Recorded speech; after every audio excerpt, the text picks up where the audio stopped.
Il faut désormais plus de temps à Eric avant de pouvoir surfer. Amputé de la jambe gauche en 2011 après une attaque de requin à La Réunion, il a voulu continuer sa passion. Avec l'aide d'un médecin prothésiste et d'un fabricant, il a mis au point cette prothèse destinée au sport de glisse et commercialisée en mai dernier. Depuis, il réapprend le surf. Les appuis ne sont pas les mêmes, la façon de se tenir sur la planche n'est pas la même, la façon de se lever n'est pas la même.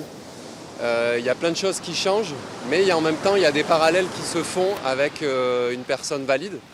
Et il faut arriver à trouver le juste milieu. Et c'est l'œil du spécialiste qui doit m'amener à ça. Le spécialiste, c'est Manu Porté, célèbre surfeur d'origine basque. Alors quand Eric vient s'entraîner à Saint-Jean-de-Luz, les sessions sont filmées pour être débriefées ensuite. Là, c'est un autre challenge parce qu'il faut réussir à se mettre à sa place et essayer de comprendre jusqu'où il peut aller dans le mouvement ou ce qu'il peut faire ou ce qu'il ne peut pas faire. Donc, je ne peux pas lui demander la même chose qu'à des personnes valides.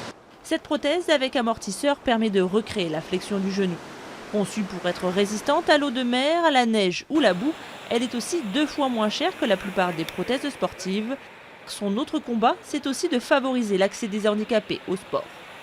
Eric, lui, se prépare pour la 2e édition des championnats de France dans quelques jours et espère garder son titre. J'ai envie de continuer à vivre, à sentir que je suis vivant et que je peux réaliser des choses. Et que, donc oui, il y a cette niaque, cette énergie, cette revanche. Le plaisir est là, mais il est même peut-être des fois plus important encore. C'est vraiment cette rage de vouloir aller plus loin et de continuer d'avancer. Son rêve, monter sur le podium des championnats du monde en décembre en Californie.